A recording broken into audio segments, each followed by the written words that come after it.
Hello, and welcome to the first broadcast of Mr. B's Weekly Review. This is the hashtag Manifest Destiny edition,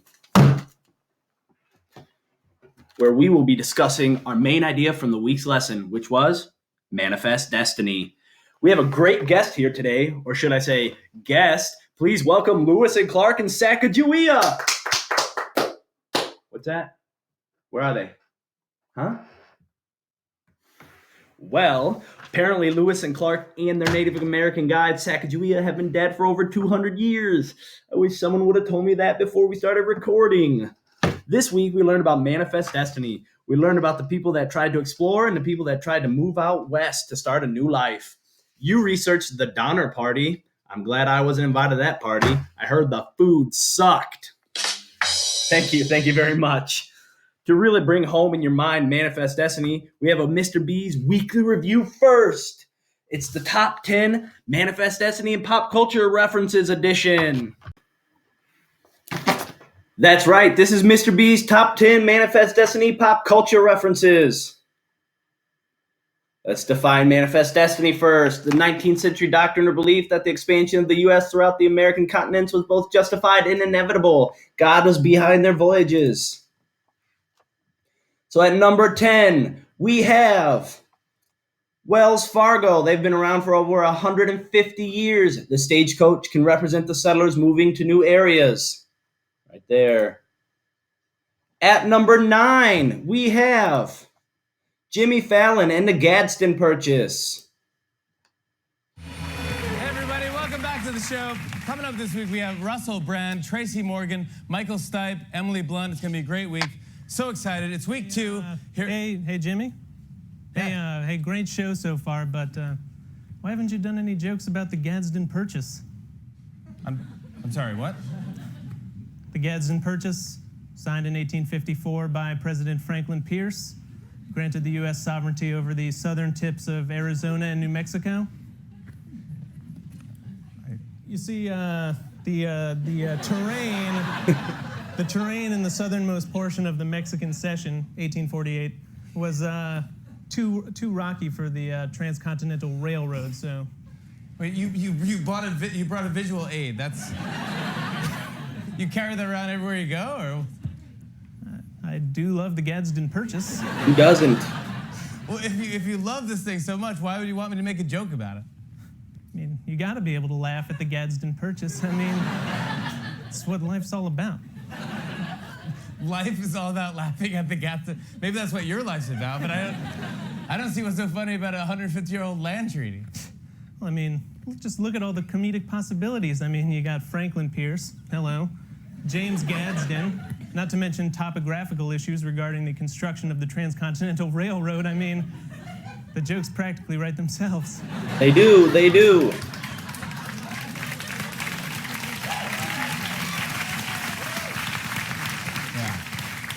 Yeah, I don't think that's true. You know what? I just thought of a joke. Do you guys want to hear it? Yes, we do. What's the only difference between the Gadsden Purchase and the Louisiana Purchase? I give up. What? The Louisiana Purchase was signed in 1803 and gave the U.S. 800,000 square miles of French territory, and the Gadsden Purchase didn't suck.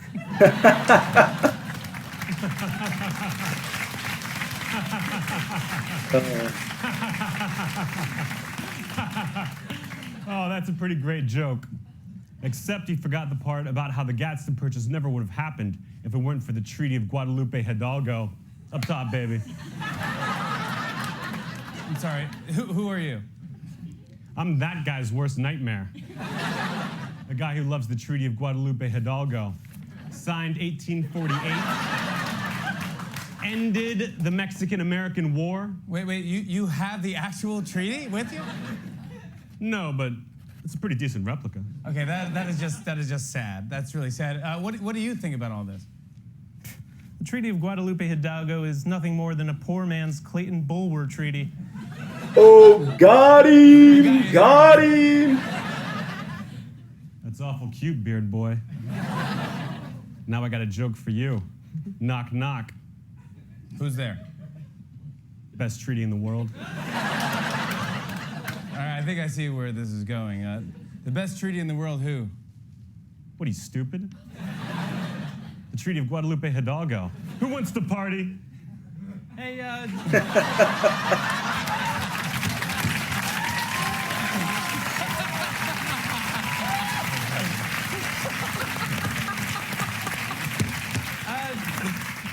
just curious, but what do you guys think of the Webster-Ashburton Treaty?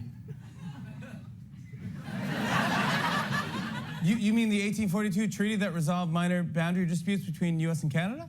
Yes, negotiated by U.S. Secretary of State Daniel Webster. I love the Webster-Ashburton Treaty.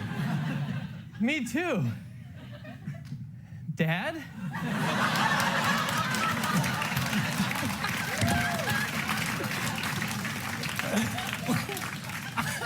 I'm not your dad. What? You're like 10 years younger than me. Would you be my dad?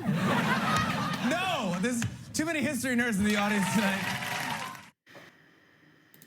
So that was the Gadsden Purchase at number 9. At number 8, we have Donald Trump and the Space Force, America's Manifest Destiny in the Stars. He spoke of Manifest Destiny when he talked about the United States taking more steps to explore space. Explore, like Lewis and Clark, who we've talked about. At number 7, we have The Revenant, starring Leonardo DiCaprio as a frontiersman that gets lost from his group and gets attacked by a bear. At number 6, we have Star Wars. Darth Vader uses the dark side to try and take over the other worlds and galaxies with no regard for others. At number 5, we have Pinky and the Brain, one of my favorite cartoons. Gee, mate, what do you want to do tonight? The same thing we do every night, Pinky. Try to take over the world. So you heard it there. He tries to take over the world. At number 4, we have Family Guy mentioning Manifest Destiny. Pioneers, Brian! We share their spirit! Manifest destiny! All right, that's it. Give me the wheel.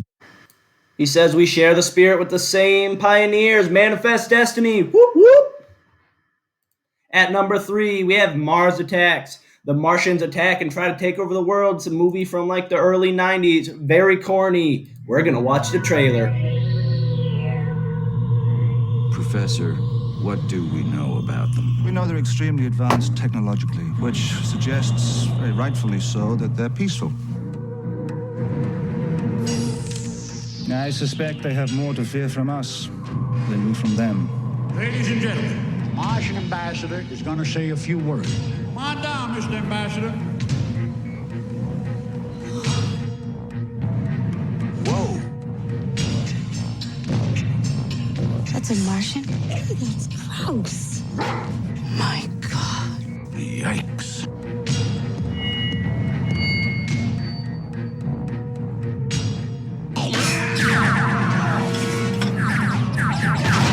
They blew up Congress. Hey, we all make mistakes, Mr. President. This could be a cultural misunderstanding. Mr. President, they have our planet surrounded with thousands of warships. What do you think, Marcia? Kick the crud out of them.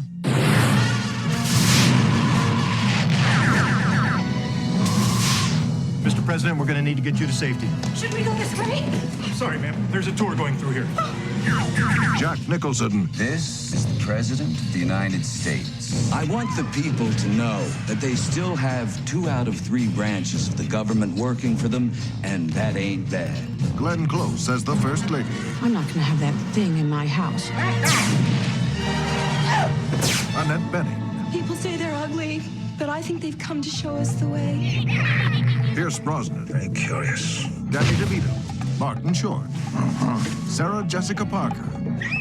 Michael J. Fox. Ron Steiger. Annihilate! Kill! Jim Brown. Lucas Haas. You made the international sign of the donut.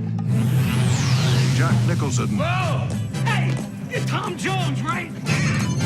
And yes, Tom Jones. Not unusual. All right, back to the list. At number 2, we have Thor Ragnarok. Thor's sister Hela takes over Asgard and plans to take over the entire galaxy. Let's watch a short clip from that.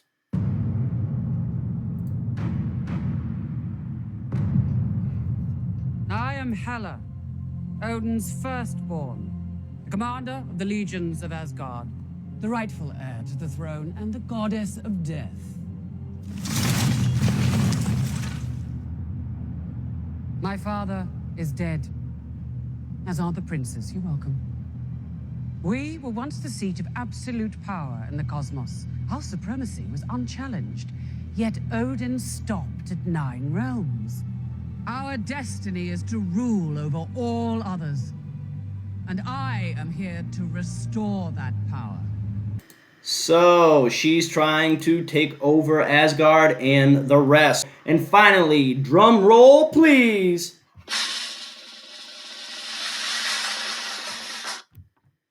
Drum roll leads to your #1 pop culture reference to Manifest Destiny. What could it possibly be?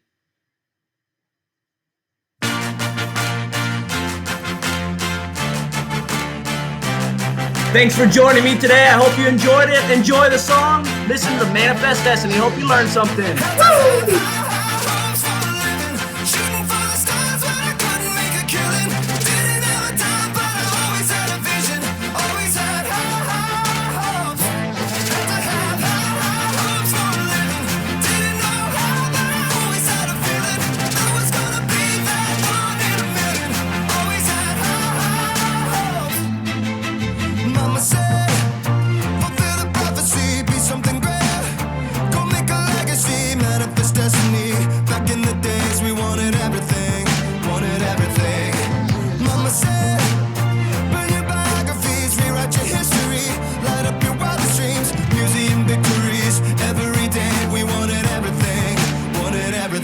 Mama said, don't give up, it's a little complicated, all tied up, no more love, and I'd hate to see you waiting. Had to have high hopes for a living, shooting for the stars but I couldn't make a killing, didn't have a time but I always had a vision, always had high hopes.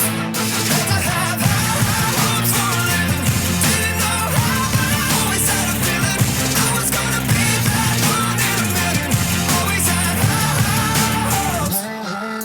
Mama said, something for oddities, stranger kisses, ain't ever wannabes, winning the novelties that don't ever change. We wanted everything, wanted everything. Stay up on that rise, stay up on that rise, never come down. Oh, stay up on that rise, stay up on that rise, never come down. Mama said, don't give up, it's a little